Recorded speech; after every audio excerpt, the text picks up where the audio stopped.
speak up, act up.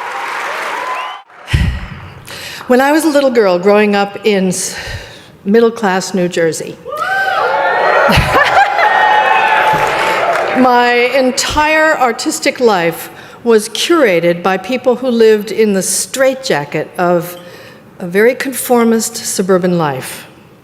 In the late 50s and early 60s, all the houses in my neighborhood were the same size in the developments. They even were the same shape and color and style. And in the schools, your job was to put pennies in your loafers and look the same as everybody else and act the same as everybody else. Standing out, being different, was like drawing a target on your forehead. And you had to have a special kind of courage to do it.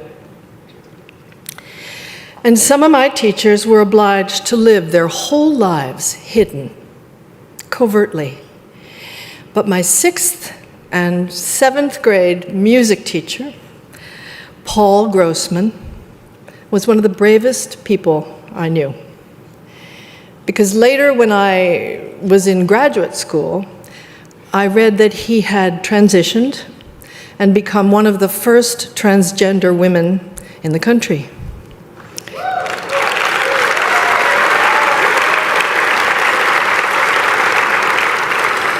And after the operation, she reported back as Paula Grossman to our middle school in Basking Ridge, New Jersey, where she had taught for 30 years, and she was promptly fired. But she pursued her case for wrongful dismissal and back pay through the courts for 7 years, all the way to the Supreme Court. Unfortunately, her case was not accepted, and she lost. But she won her pension under a disability allowance settlement, although she was disabled only by the small minds of the school board.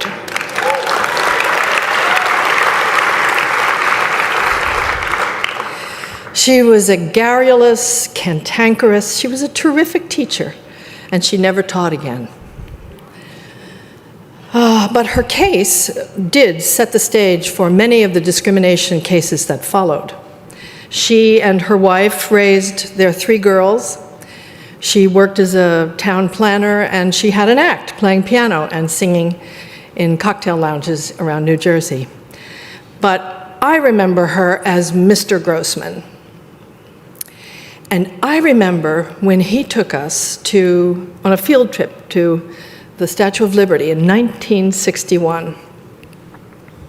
And our whole class stood at the feet of that huge, beautiful woman, and we sang a song that he had taught us that was taken from the lyrics. The lyrics were taken from the poem by Emma Lazarus, engraved at the base of the monument.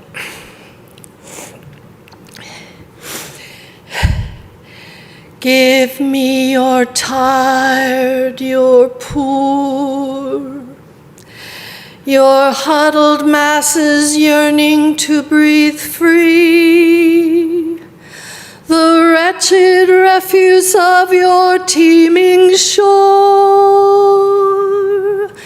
Send these, the homeless, tempest-tossed, to me. I lift my lamp beside the golden door. I can't remember what I did Tuesday, but I remember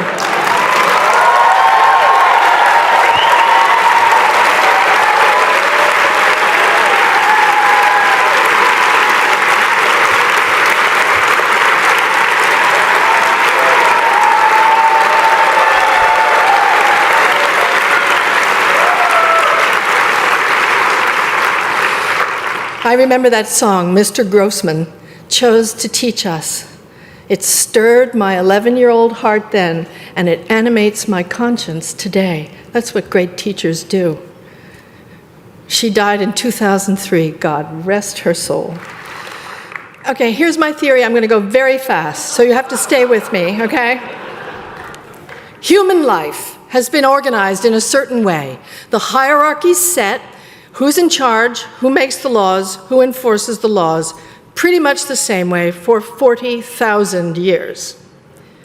Yeah, I know. There were some small number of matrilineal cultures and some outliers who were more tolerant of difference, it's very true. But pretty much, and the so-called democracies, the great democracy of Greece, where women and slaves were excluded, pretty much through our history, might made right, and the biggest and the richest and the baddest were the best. And the man pretty much always was a man. But suddenly, at one point in the 20th century, for reasons that I can't possibly enumerate in the 2 minutes that I have left, something did change. The clouds parted, and women began to be regarded, if not as equal, but as deserving of equal rights. It's true. It was a first. Men and women of color demanded their equal rights.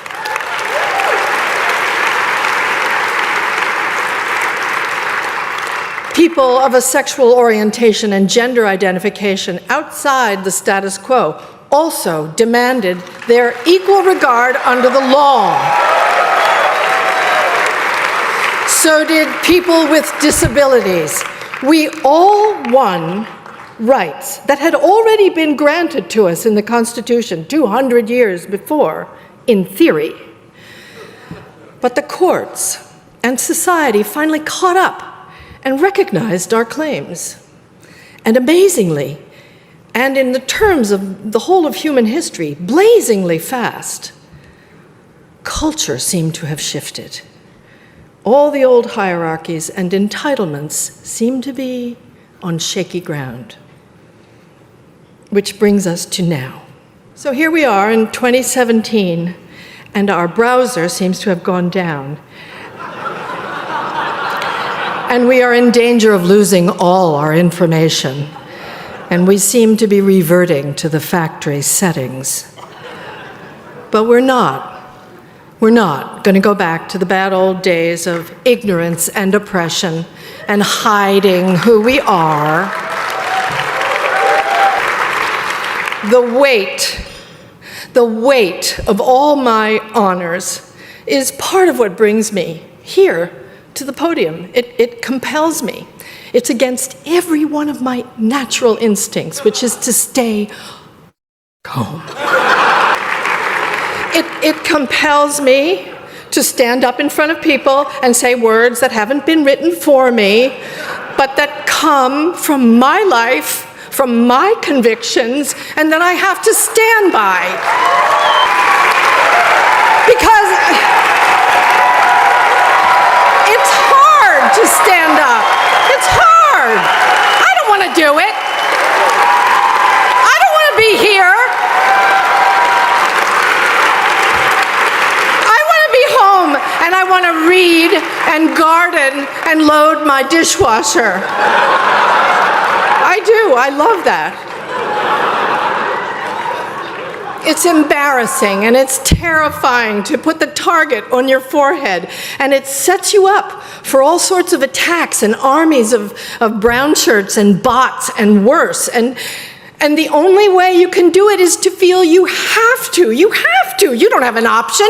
You have to. Stand up, speak up, act up.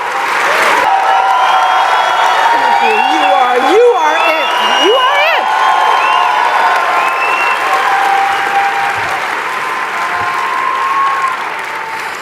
And when I load my dishwasher, from where I live in New York City, I can look out my window and I see the Statue of Liberty.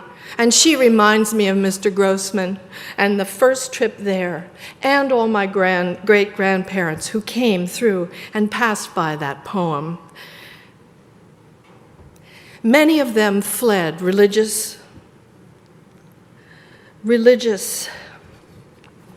intolerance in the old world, and we Americans have the right to reject the imposition of unwanted religious practice in our lives. We have the right to live our lives with God or without her, as we choose.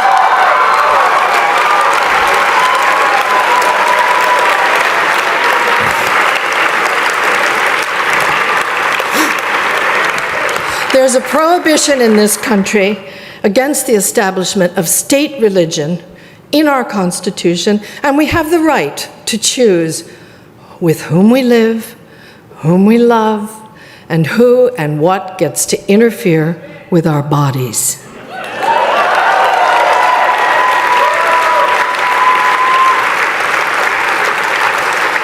As Americans, men, women, people, gay, straight, LGBTQ, all of us have the human right to life and liberty and the pursuit of happiness. And if you think people were mad when they thought the government was coming after their guns, wait till you see when they try to take away our happiness.